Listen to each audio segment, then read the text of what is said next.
What is up, everyone? Phil here on behalf of KO Gaming, and I just finished about a 3.5 hour session of gameplay in the newly released Resident Evil 0 Remastered for the PlayStation 4.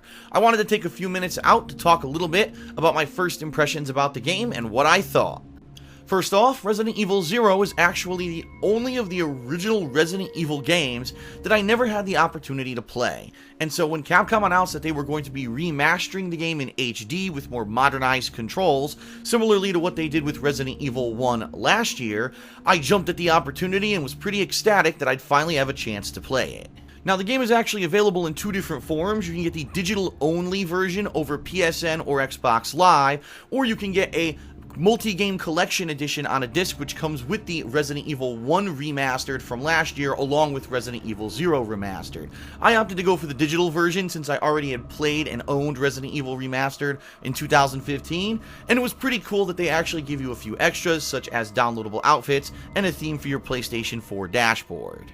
Now, the game actually stars Rebecca Chambers, who you may be familiar with if you played the original Resident Evil / Biohazard, and recounts all of the events leading up to the original Resident Evil 1 game.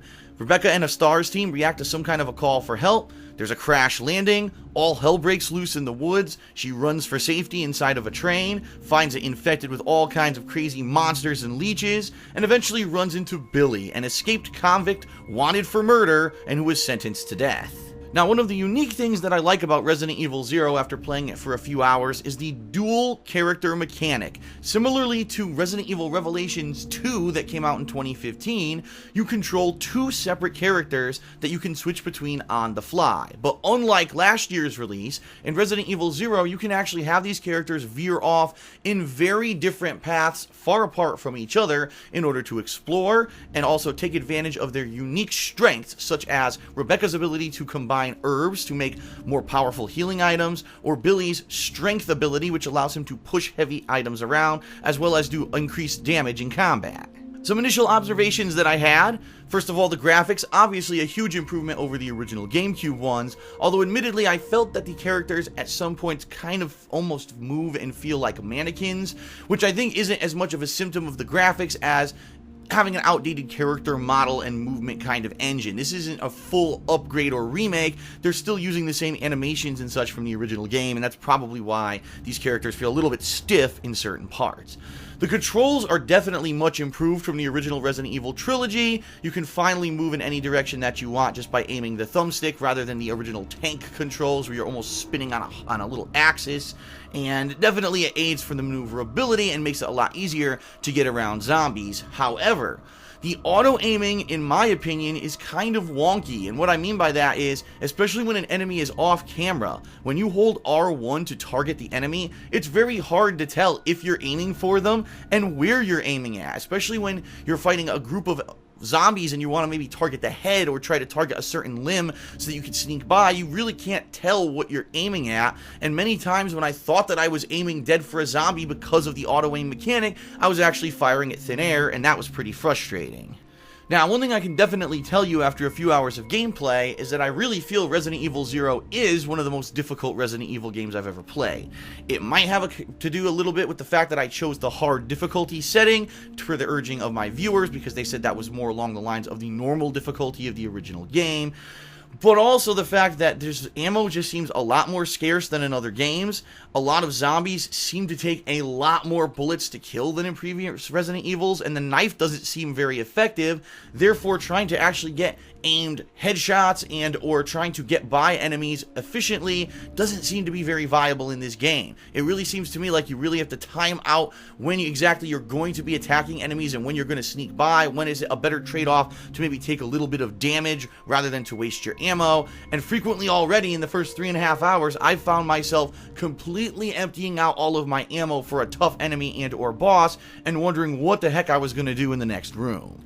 One thing I'm particularly liking about the game so far is that the train setting where it begins only lasts for a couple of hours, and then you're right into a new setting. That fast-paced action allows you to almost get an introductory feel for the Resident Evil games after maybe being away from them for a little bit, but then you get thrown right into another mansion-style area with all new areas to explore. I really like that for variety's sake. You know, a lot of these Resident Evil games, unfortunately, force you to backtrack so much those first few hours that you kind of get bored and or angry that you have to kind of run in these tedious circles. Resident Evil 0, not so much. Once you clear the train, you're in a totally new area, and that's pretty cool.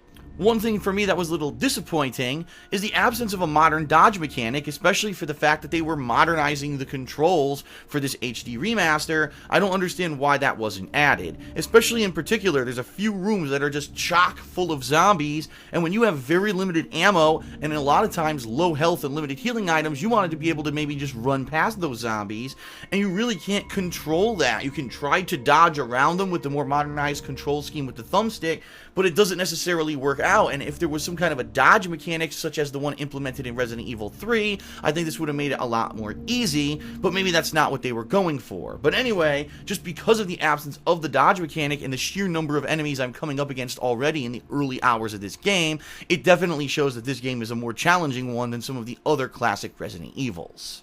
The other thing that's kind of annoying, that pretty much is annoying in almost every single Resident Evil, the inventory management. There is no item box to speak of in Resident Evil 0 Remastered. You just have two characters who have 6 item slots each in their inventory, and you have to micromanage that like crazy. Now, it's cool that when the characters are next to each other that you're able to, on the fly, combine items and swap items between their inventories, but it's incredibly frustrating whenever you pick up a new item that maybe takes up 2 slots, and now you have to figure out, gee, what item don't I immediately need right now that I can drop on the ground. And it's also important to note that this is a brand new game mechanic. You can actually drop items out of your inventory onto the ground and they'll show up and stay there. In fact, they even blink on your minimap, so you'll remember what rooms you may have dropped critical items in, so you can head back later and grab that to maybe solve a future puzzle or open a door when you finally need that key. So inventory management, just like all other Resident Evils, pretty frustrating. And in this case, because there's an absence of an item box, actually adds a whole new wrinkle to the inventory scheme. My final observation in the few hours that I played today, there seemed to be an awful lot of insect-related enemies. I mean, I've already fought a giant scorpion, huge mutated bugs, and then a giant centipede, and I've barely even scratched the surface of the game. I'm really hoping there's going to be more variety besides just bugs and freaking zombies, but who knows? You know, the Resident Evil series traditionally has had so many different enemy types. I'm hoping there's going to be more wide variety. Maybe it's just what they chose to do in the early stages of the game, and it's just an observation of mine. So that's really all I have to say about Resident Evil 0 Remastered in these few hours that I've played it. I am enjoying it, however, I am feeling incredibly challenged. It's one of the very few Resident Evils where I've ever had to micromanage this much and or really strategically figure out who do I want to use in each room, depending on what's actually going on in each situation or each area of the mansion that I'm in. And I think that it's going to be a longer, drawn-out playthrough, maybe a little bit longer than a typical Resident Evil, because I'm probably going to die quite a lot, which I have already.